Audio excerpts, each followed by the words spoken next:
Welcome back, everybody, or welcome for those of you who are just tuning in for the very first time to the Art Lounge Alley. This is Coloring Comics, part 36. I am your host, and you guys are going to see what I'm currently working on.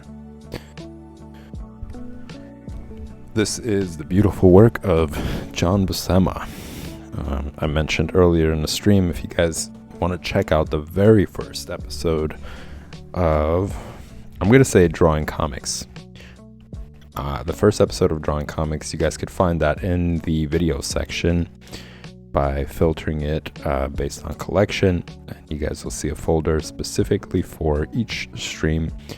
If you head over to the Drawing Comics folder, you guys will see the first episode where I introduce you to John Buscema. It's a 5-minute flick that I created, giving you guys an idea of who he is, what he started out doing, and just giving you guys some examples of his beautiful work. Some lost drawings, some drawings that are not publicized or not in the viewer's eye as much as the other ones, like his finished work in comics. Also give you guys the scope of like all the different comics that he did, and just his life journey to being an illustrator at Marvel. It's pretty cool. I encourage you guys to check that out if you want to get yourself familiar with John Buscema. But here is Conan the Barbarian. This is the movie adaptation book, the comic adaptation of the film. And if you guys are curious, it's the one with Arnold Schwarzenegger. He plays Conan. It's pretty fun. It's an old school movie. I want to say it's like an early 80s maybe, or maybe late 80s. I don't remember actually. It's been a while since I watched it, which means I should rewatch it at some point. Kind of curious to remember and compare actually to the comic book to see how similar it is and like what scenes can be recognized.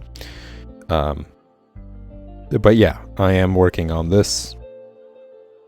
Goal is to, well, the goal really has been to be more in tune with traditional style of working. Like, I don't really want to stare at screens. I don't want to constantly be connected to the computer and everything that comes with it. So, and I really enjoy the traditional process anyways. You know, I really like the idea of feeling the mediums, feeling all the different things, like the texture of the paper, the kind of paints that I'm going to be using, brushes. Like, none of that can really be emulated by computers or the tablets and such. They look like it, but the actual experience is different. So I'm really trying to get better and really improve doing things traditionally and working towards like pretty much doing all projects traditionally and being very quick about it. And what better way than actually having something there to practice from, you know, just being able to not worry about the subject, always having something to draw every day, always having an opportunity to practice. This is it. You know, I encourage you guys to do the same. Pick a comic book that you like and practice all these things. You know, they're really they're a great tool to excel. A great tool to get familiar with all the processes, get familiar with all the tools. All right, so stop sliding. Why are you sliding? Let me open it up for now. So I'm going to continue doing this panel right here. I still have this one to finish as well. Maybe I'll just finish up this one. There isn't really that much left. Just got to do a little bit of light purple and finish up these dudes here. And then I'll move on to this one. All right. So I'm going to go ahead and do that. Always going to start off with white. It's very important. It's very important color because I'm going to be using it to dilute other colors. Keep them from being extremely bright. not much is needed. Actually, it's the most used one, so I'm gonna do like 3 drops. And that's the beauty about these, is that you don't really need that much. It's already mixed. It's pretty concentrated color. It's liquidy, so it's not like a paste form. You only do need to like dab your brush in it, and you have a good amount on there. But it's important to give it a good shake to make sure that everything, all the pigment is kicked up.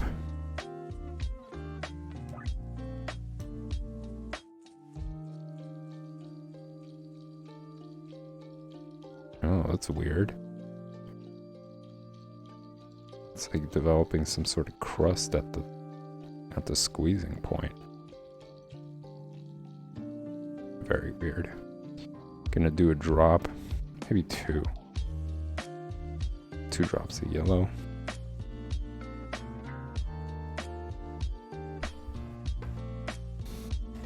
Some red. Despite there not being much red, it's nice to. Sometimes you need a little bit, like a smidge of red, to give to make some colors, really.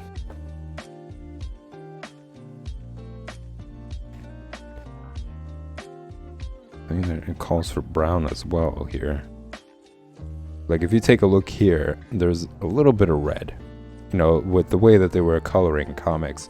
And actually, you know, while you're at the introduction of John Buscema, you might want to also check out the very first episode of Coloring Comics, because I created another special intro where I give you guys an idea with like videos, pictures and such. Not videos, like pictures demonstrating what the process was like back then. For coloring comics, like when it comes to this old school stuff. So that's another really fun one. All right, what's another? Black. I'm gonna need some black, and I'm gonna need some green.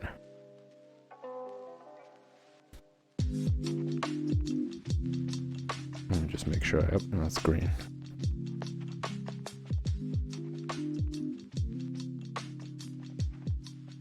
Gonna just do a drop of that.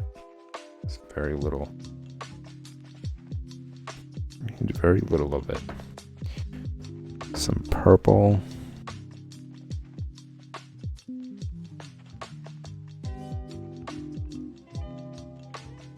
Flicked it. Almost went on the comic book. Gotta be careful with these. They dry up quick and there's no going back. If you flick it on your comic book, bad on you.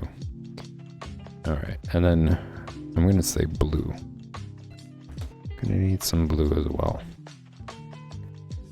And the last one is gonna be black.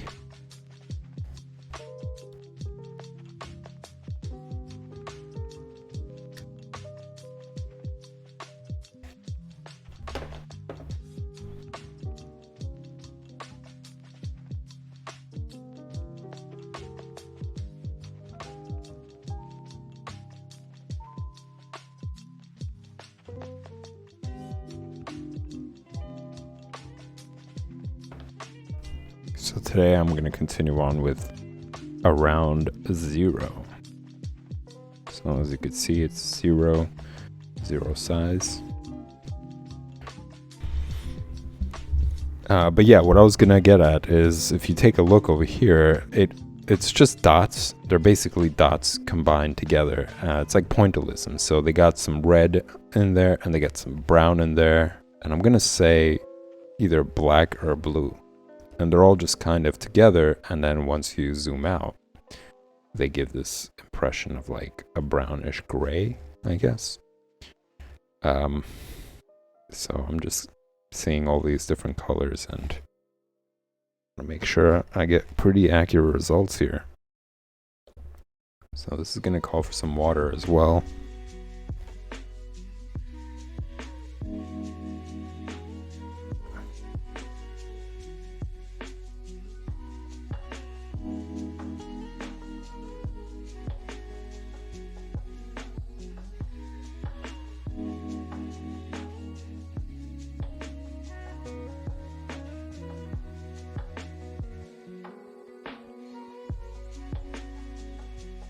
So just going back to the idea of like traditional and digital, it can be fussy, right? Like you have to like clean out the brushes, you gotta make sure all that stuff is in order, but it comes with a reward, you know, the reward of the experience itself, not being connected to the computer for everything. But I'm not gonna say, I don't think either one really substitute the other. Sometimes it's great to just sit down and not have to worry about any of that, and that's kind of what digital art does. You know, you're able to just not worry about materials, not worry about any of that stuff, and just sit and draw. And I think that's great. But really, I want to get myself in a habit, regardless of all these other tedious things that might show up. Sometimes, I guess sometimes I'm just not in the mood for all of it. But it's important to push past that mood.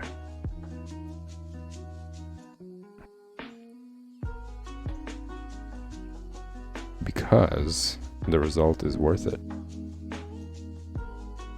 And you form a habit. And then once you form a habit, it's not even a battle. You know, you're not like, you just do it. Just do it.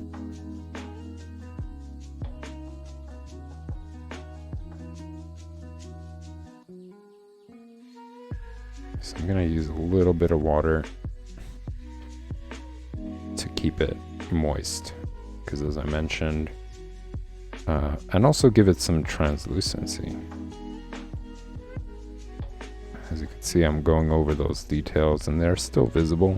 I mean, it does dilute the color more, but it's not too bad.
Another thing to mention about the video section in the collections filter, you guys are gonna also find a highlights folder, and in that highlights folder I have all the special intros that I've done throughout the beginning of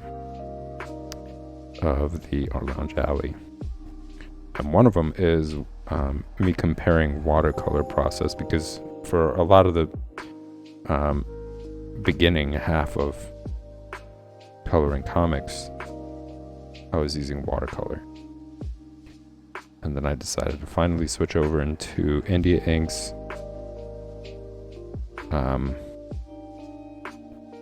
because it was getting pretty challenging with this paper. Like, you need special paper for watercolor.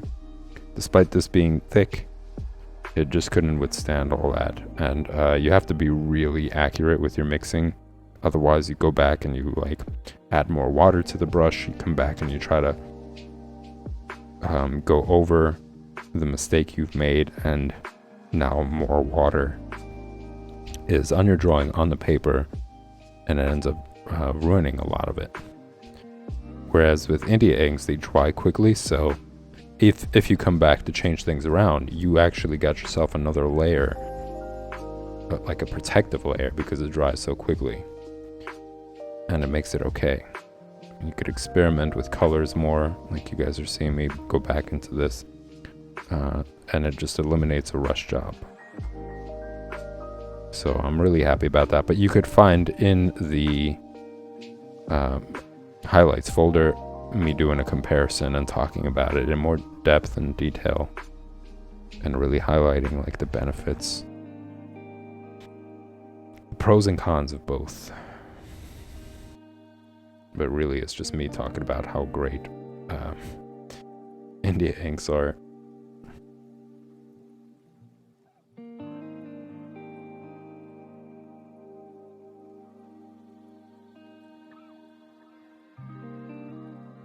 See, it's challenging. Like, I'm looking at my results and comparing it, and even though that's purple, it kind of looks like a purplish gray, I want to say.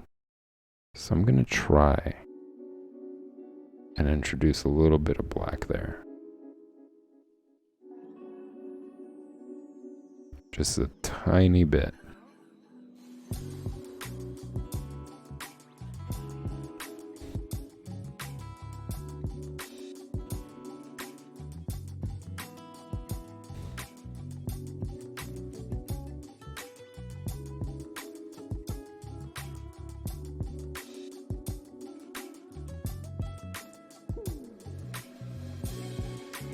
It's amazing how pointillism is, just combining these little dots can change your perception of the color. Like, it plays this trick on your eye. Oh, and before I forget, this is actually really great news. For those of you who might have been part of that stream, at some point I decided to write to Doc Martens. Dr. P.H. Martens, I wrote them and I asked them a question about whether their product is vegan, like if it has any animal products in it, because India Ink is known to have shellac, which is like parts of a beetle. And they wrote me back and they said nothing. No animal products. Which is so great. I was really worried because I am completely against it. I'm against using animals for our amusement like that. There's no reason for it. And it's weird that people want to do that. They want to like murder and slaughter animals for their own amusement, whether it's to eat them for like 15 minutes and then poop them out, so like all that torture, all that mutilation, all that slaughtering that happens in these houses, these slaughterhouses, and what it does to people. Like, just imagine what it's like working for that every day. Somebody going in there and just hearing animals screaming for their life and kicking, and seeing them in awful conditions and blood everywhere, day in, day out. It's not like they do it once and they're like, okay, I'm good, I got paid well, I'm gonna like dip out for a couple of months and recover from all the trauma that I just saw. Like, no, they're doing it on a daily basis. So when people complain about their jobs and they're like, oh, I hate my job because it's so toxic and it's stressing me out, and I'm getting no sleep and this, that, and the other, when they're complaining about their office job, where they don't even have to deal with any of that. Imagine what that work environment does to you. Having to do that on a daily basis, it drives you nuts. Absolutely. So, when people are asking like, oh, where do we have these mental problems from? Where do we have these people behaving like sociopaths and whatever? Well, here's a really excellent idea of where that stems from, because this isn't just like 100 people who are doing this for everybody, for the entire world. This is thousands and thousands of people all over the world who have to like basically numb themselves out to all those things, and in fact get some joy from it. Actually start enjoying doing all those things, getting a kick out of seeing animals like suffering and all that stuff, because otherwise you would feel terrible. So under those conditions, having to do that as your job, which you could actually find better jobs out there. You're not. If you could do that, you could definitely do better jobs that don't require that. But having to deal with that, people numb themselves out. They start to justify it in some way. They start numbing themselves out to emotions, because those animals absolutely have them. And that ends up having like a sociopathic kind of personality where you don't empathize anymore. You're so numb to those kind of responses and behaviors that you just don't care, and then they teach their kids these behaviors, or they treat their kids the same way, because these are people who absolutely also have families. They raise kids, and the way they justify their behavior, they want to make sure their kids don't hold it against them. So of course they're going to make them think it's okay, and they're going to say all sorts of stuff, and the way that they're going to behave towards them is going to be probably similar to how they behave with animals. When a kid does something bad, what do? They physically shut them down. And it's well known that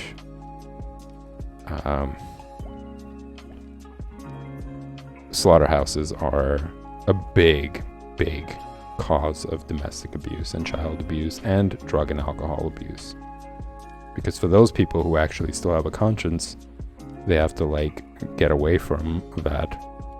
And the way they do that is by getting drunk, or doing drugs and getting over that. They get PTSD, so they start abusing all that other stuff to get over it. So there's so much. Aside from the fact that these poor creatures don't deserve it, and we absolutely don't need that.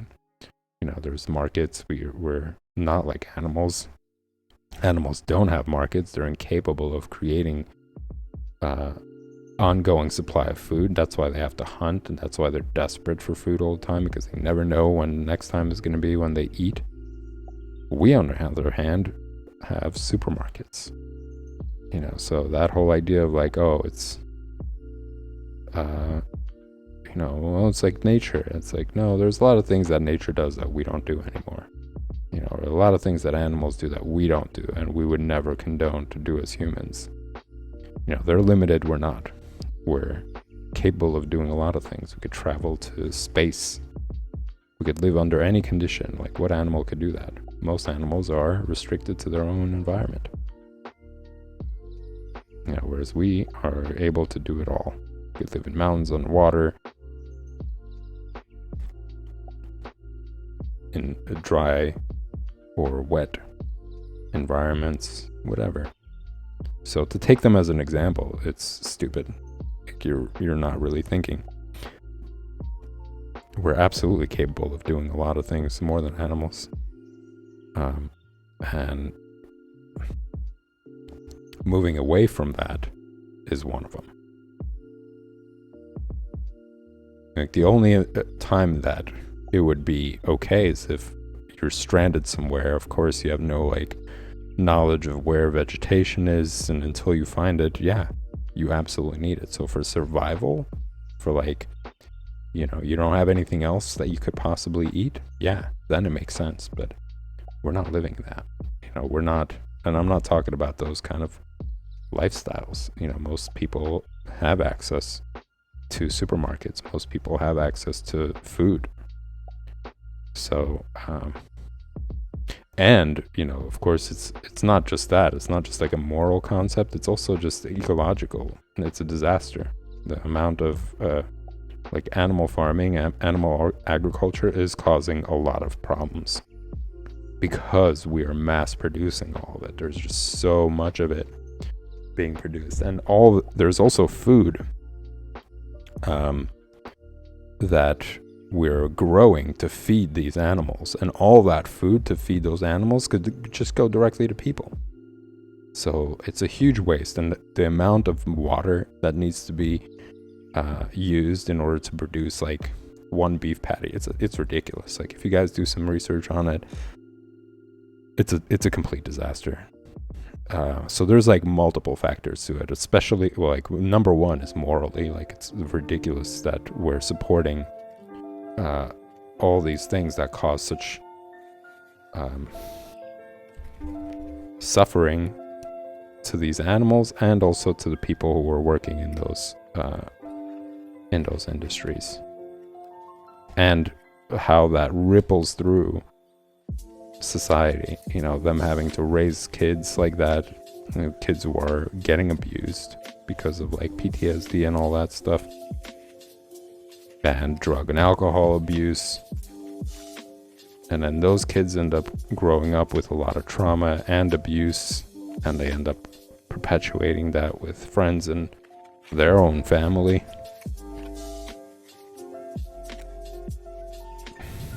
It's a disaster. Absolute disaster. So yeah, I don't support it. I think it's the wrong direction to go.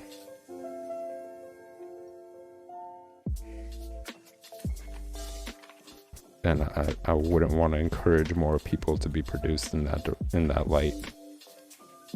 I don't like the idea of child abuse. That's really fucked up. So for all those reasons, I'm completely against it.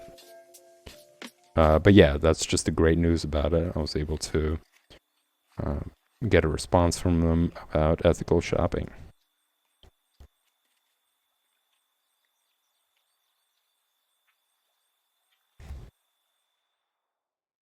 And now I am waiting to hear back from another company, Canson, about their sketchbook to see, not animal related, to see if I could find one just like this one. You know, this is an excellent one. It's thick enough to be able to do watercolor and to do India ink, and look at that, nothing on the other side. You can't see anything. It's nice, smooth surface, but with slight texture. That's one of the reasons why I was going through my old sketchbooks, is I was like trying to feel them out, really noticing the difference, and trying to see if maybe I missed one that was like this, you know, that might have been bigger. And I was like, I wonder what really makes, like, why do I really enjoy this one in comparison to the others? So I just took out all the sketchbooks that I've had, and I've just been playing around with them, and I do notice the difference in how the graphite basically dances on the paper, like how it feels. There's absolutely a huge difference. Some of them it's too smooth, and the pencil like barely even makes a mark, despite it being HB.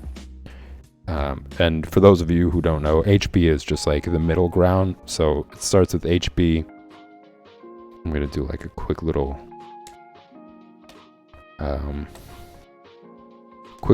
explanation of it. Actually, I've been meaning to do it. Let's see, where can I do that? Find here, let's do it on here. So there's like a line here, right? And HB is right in the middle. Then you got a bunch of lines going this way and a bunch of lines going this way. So you got HB, then it goes to H1, H2, H3, H4. I believe there might be even more, but you guys get the idea. And then in this direction, whoops, this is B. Sorry, not H. This is B.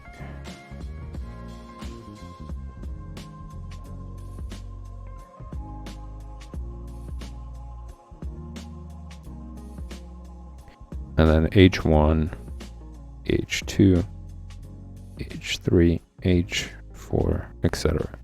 And that's just the hardness or softness. So B is softness. So when you would press, even though you would press lightly, the mark that you would make would come out really darker. It would be darker. So the higher the number, the darker it's going to get. It's going to be even more soft. And it would smudge easier. You would get way more smudgeability. I don't know if that's a word. As opposed to H. So H is the opposite. So H1 would be harder than HB, then H2 would be even harder than H1, etc., etc. So the further down the lines you go, the harder the lead is going to be, which means, let's say you create this box, it's going to be a lot lighter than HB. Let's say you're using an H4, it would be a lot lighter, and it would be way less smudgy. So H1 would be more smudgy than H4. So the higher up you go, H5, H6, the less smudgy it's going to be, or smudgeable it's going to be. But H1 already is, you're going to notice how much harder the lead is and how less pliable, I want to say, it is in comparison to HB, B1, B2, B3, etc.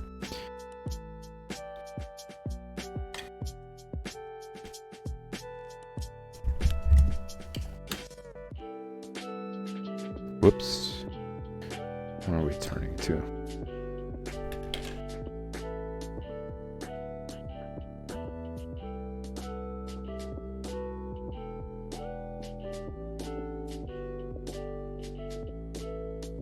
So it's kind of right, actually.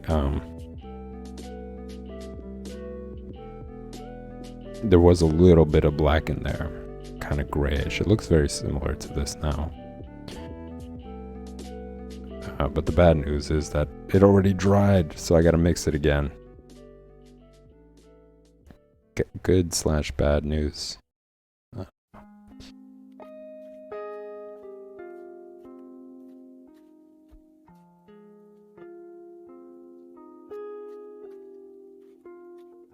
But yeah, just going back to what I was talking about before I gave that example about HB. I was going through the sketchbooks and I was just trying them out and trying to see, like, what is it about them? Like, what really puts me off of it? And yeah, I just discovered that some of the paper was either way too coarse, like I didn't pay attention enough about it. Some of it I used for charcoal because that's also another fun medium to work with. It's great for sketching things out as well. And it's used in oil painting. People just use it to quickly, like on linen, you know, it's a little bit more difficult to use a pencil on linen. So charcoal is great for that. You use charcoal on linen and you get the lines out, like you sketch out what you're drawing the same way as you would with drawing in general. Like you want to make sure you just fit everything according to its size, or the size that you want it to be. So yeah, you would just sketch it out using charcoal and stuff. So some of the paper was just mainly, I was like, okay, it's going to be good for charcoal. Let me do that, because you don't want to use too fine of paper for charcoal. Like if it's really fine, if it's slick, charcoal isn't going to leave a mark, or it'll smudge off very easily. Whereas like more rough texture or medium tooth, if you want to be really technical about it, if you guys want to, some of these sketchbooks don't say rough, they'll just say medium tooth. So that's the way to gauge like how textured the paper is. Some of the sketchbooks will say medium texture. So the more familiar you guys are with these terminologies, the easier it's going to be sketchbook hunting. But yeah, so for slick paper, you don't want to use charcoal because it'll smudge right off.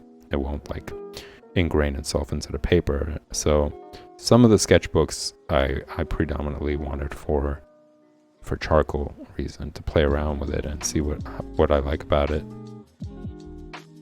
So I got a whole mix of different sketchbooks to play around with, to understand. And yeah, I encourage you guys to do that. I mean, I guess coming back around to what it was all about is just experiment, you know, like go to get yourself different types of sketchbooks. Don't dedicate yourself to only one all the time. Play around with them, and through that you'll discover one that really works for you, or that really works for a specific medium. So what might be okay for, let's say, if you're doing graffiti, might be great for that, but then if you decide to one day sketch something out, it's not going to be good for that. It's going to be too rough. Whereas you'll find you'll enjoy the process a lot more if you used more of a fine sketchbook for it. So there's no real one-size-fits-all scenario there. That's kind of where I'm getting at, is you gotta play around a little bit.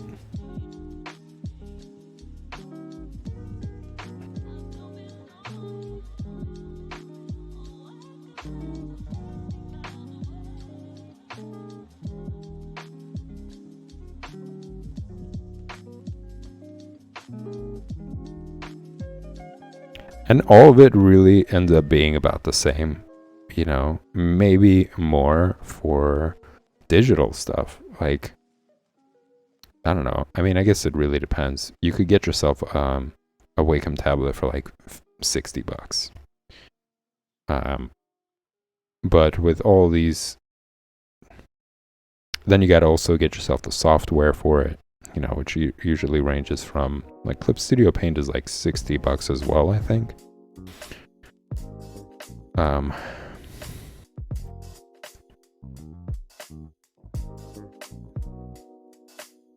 So I don't know. In some ways, maybe digital might be a cheaper way to go about it. But you also have to have a computer for it, so everybody nowadays has one.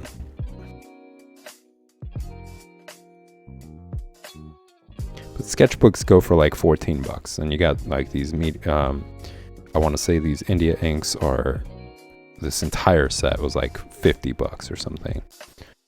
So it kind of adds up to being very similar.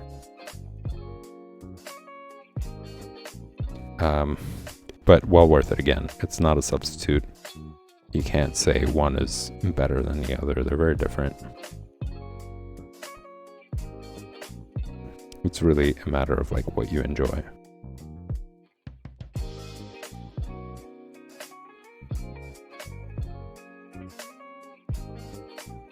But I do get a kick out of it, having to find out all that stuff. It is great.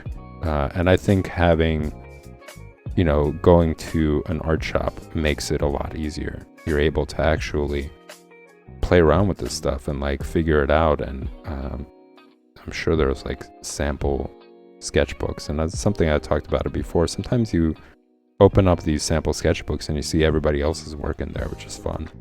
You go to the art store and then you see like all these other artists who did something on there to experiment and play around with, and it's always cool to see that.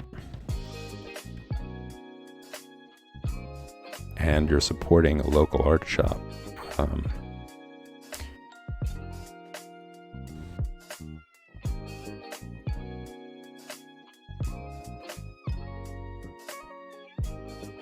think it's similar to like the idea of like comic book shops too. Like, I really don't like that comic book shops are out of business. I don't like that. For instance, Comixology, it's an Amazon company. I didn't even know that. Like, before I used to talk about it and I thought it was a completely different company, but now it's under the Amazon umbrella, and I really don't like that. Again, like, one day I might not like supporting Amazon anymore. They might go completely crazy. They might go like super fascist one day. And what are you going to do? You're going to keep supporting that? So this is why I always mention alternatives. This is why I always say no to monopolies, because again, if they end up doing some really crazy stuff, you're at a loss. You're like, oh, it's the only company that has this huge collection. It's the only company that's able to do blah, blah, blah. And that's terrible. And that's why I encourage, like, I don't like that people are going to online stuff instead of actually going to a comic book shop and buying comics.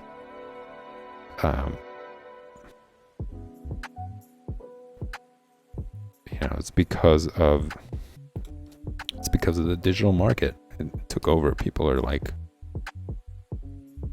switching over to it, and not realizing that they're losing out, actually. But I encourage you guys to post why you prefer digital over paper. Like, why do you prefer digital comic as opposed to an actual comic? I'm opening up that discussion for you guys to post your opinions about it. Like, what do you like more? What do you like more about each one? Like, what do you like about actually having comics? What do you like about the digital aspect of it? And let's discuss it. Let's get a conversation going about it. Share some ideas and thoughts. My intention is always going to be to keep keep the traditional form alive for multiple reasons, as the ones that I mentioned. And it's also a social experience. You go to a comic book shop, you might come across somebody who ends up being your husband or wife. Who knows, right? You might share the same interest in something. It's always cool to go in a store and see, even though you might not buy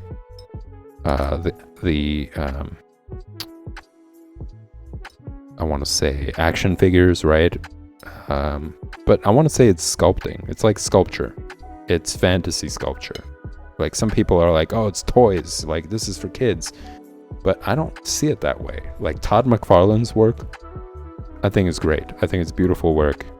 He really brings out that, like, the fantastical creatures, and the way that he sculpts them, you're not going to play with that much. Like, I have the actually, why not? I'll show it to you guys. The stream is slowly coming to an end, but still.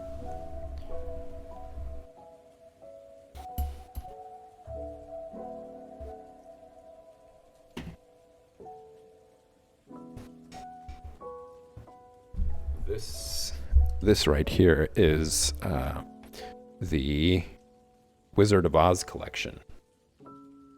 And this is Toto. This is supposed to be the dog. So this is like Todd McFarlane's spin on the Wizard of Oz character. So this is what Toto the dog is. Got this weird looking dude. I'm gonna shed more light on him. But look at that. That's cool. That's beautiful work. I'm not gonna actually go there and be like, play with the action figure. It's just cool to look at and to actually be able to see in light and just study it. Maybe even use it as a reference, inspiration, really. And that's really what a lot of these things are. Like, when I see it, it's not, I don't have it for, I have this collection, I have his work or whatever. It's really inspiration. It's just to be able to see all these creatures and creations, and actually have physical form of them, and to get inspired by somebody's creativity. You're not going to see anything like this. Like, this is bizarre. I wouldn't want to see anything like this. This is really gruesome stuff, but it has all these like cool little features on it, and you could see like the inside, kind of like the rib cage of it, which is pretty cool. And then there's another one I'm going to show you guys. Well, I don't know if I showed the entire thing, but through the camera, I guess. He has a mask on that I really like as well. It's a cool mask. A lot of stuff going on over there. All right. And then the next one is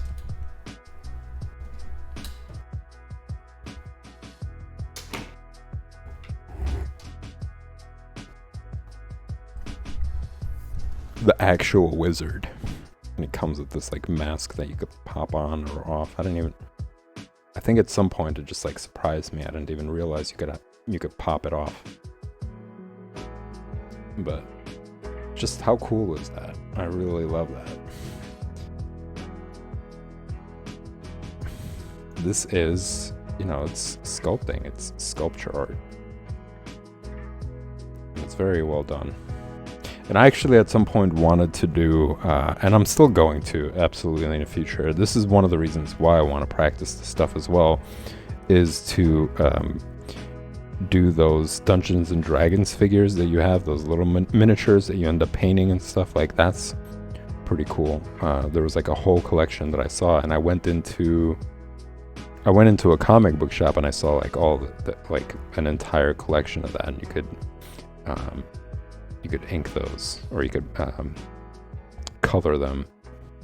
I don't think it was like a comic book shop, or there was one at the comic book shop, but I also saw one at a Magic card shop, where they had a whole collection of both Dungeons and Dragons and other games as well, like little figurines that you could paint. But I really like this. I absolutely consider this an art form as well. It does invoke a certain kind of emotion and fantastical sort of imagination and creativity all around. So yeah, and it's cool to go in and see that, to be able to go into comic book shops and see like what the new releases are, or what's another creative thing that people came up with, and what kind of style they used to make them.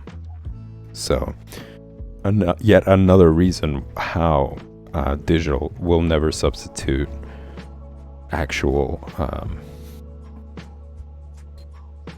shops. So it's a bummer that people don't go to those and support them. And I don't know, maybe it has also something to do with how business is conducted over there. But yeah, I think they're important. If anything, if we're talking about taxes, I'd want my taxes to go and support creative fields like that. I'd want to, it's a library. It's kind of like a library, right? It's very similar to it.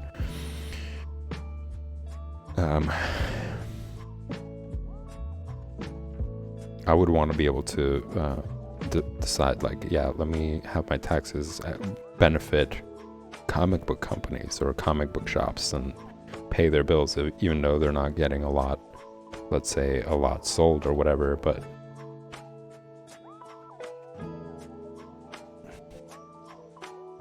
and the problem actually is with like things being sold or not has also to do with the living conditions of people. Are they going to save money and buy something that costs, let's say, like $200, right? You pay for, let's say, a figurine or something of value, in order for the artist to profit or whatever, like to distribute it in a way where it is a good living for people. And a lot of it has to do with jobs. And of course, that hasn't changed. Like, as I mentioned, federal minimum wage hasn't increased since 2009. So while everything else is going up and people are like, hey, I need to sell this for higher price because I have to keep up with all this other stuff that's going up, like rent and food and all that other stuff, then that puts other people in position of not being able to support that, so less people are actually buying it now because not a lot of people are getting paid the wage that you should. So it's just this trickle down that happens with it, right? If you don't regulate these price increases for things like rent, that's totally unregulated. So if like a landlord just feels like one day being like, yep, I'm gonna just up the rent by $500 or $200, even though no raises are going around, it's in fact going the opposite direction. More people are like penny pinching, and they're just like, I'm not gonna give anybody raises, I'm gonna put it more in my pocket. Yeah, it's just gonna keep escalating in that direction. So I think that all should be regulated. Like, when it comes to rent, regulated based on the economy. Are people getting raises? Is the federal minimum wage going up as well? They shouldn't be disconnected. Same thing for food prices. Like, all that should be connected to wage. How people are able to survive.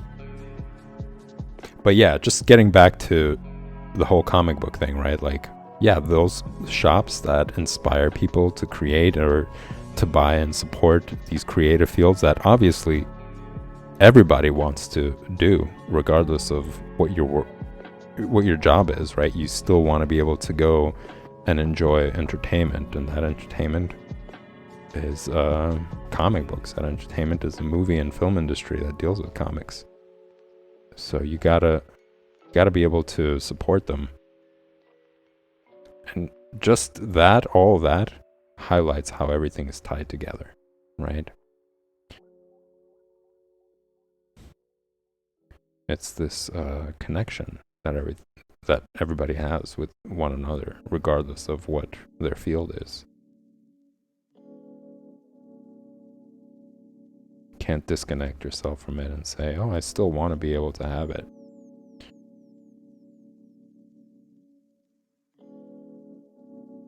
Can't have your cake and eat it too. You know, you do have to understand that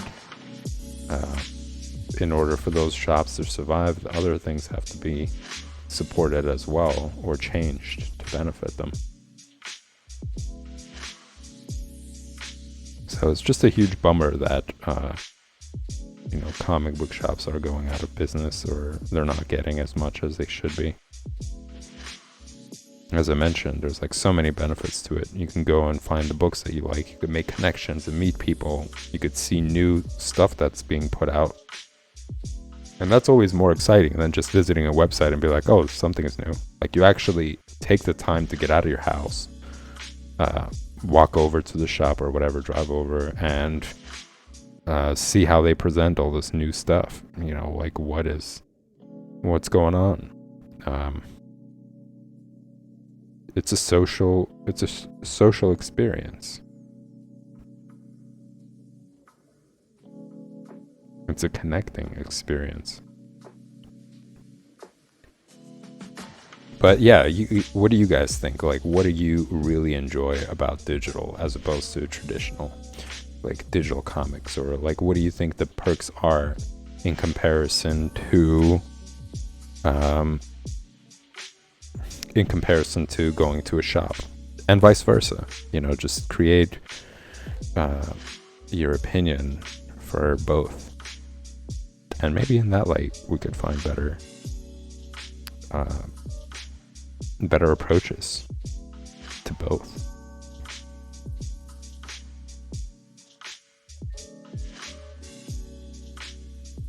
And with that said, y'all, yeah, I kind of sidetracked. I didn't really spend as much time painting, which I am going to do more next week. Next Wednesday, I'm going to dedicate more time. I'm going to try not to sidetrack with examples, but I hope you guys enjoyed that Todd McFarlane preview of the action figures there. I had other ones as well, but I don't remember what I did. I think I might have given one of them to somebody a long time ago. I think I've had all of them, like the entire collection, but it was such a long time ago, it's hard to remember exactly.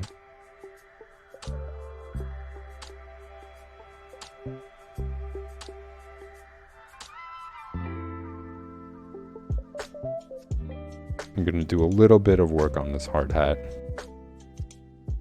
before I call it a night, y'all. I want to get the color right, because it's like in between a bluish. It's like a bluish gray.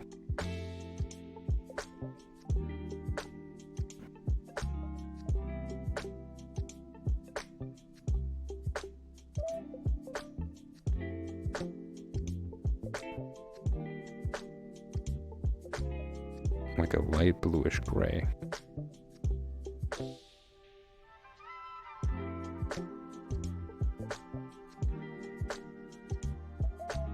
I think it's somewhat close.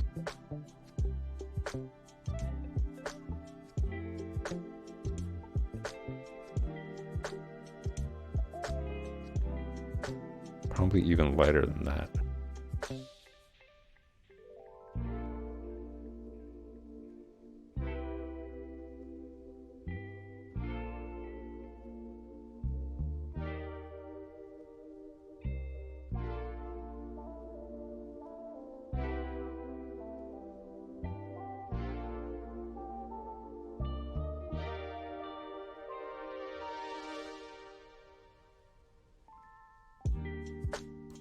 Alright, everybody, I do have to end the stream. Thanks for tuning in. It was a blast as always. Hope you guys enjoyed all those little snippets and topics. There was quite a bit actually covered today. Talked about all sorts of stuff. So I hope you guys enjoyed that. If you do enjoy the content, please remember to hit the like and subscribe button. They both help the stream grow and reach out to more audience like you. And with that said, everyone, I will see you tomorrow. Same time and place, 8 p.m. Eastern Standard Time, for more figure drawing basics. And I will be continuing instead tomorrow with the project stream, so I get to work more on that. Something I'm working on from my imagination. It is coming closer and closer to the next stage, which is going to be coloring. And then hopefully I will be starting a new project soon. Alright, y'all. I will see you tomorrow.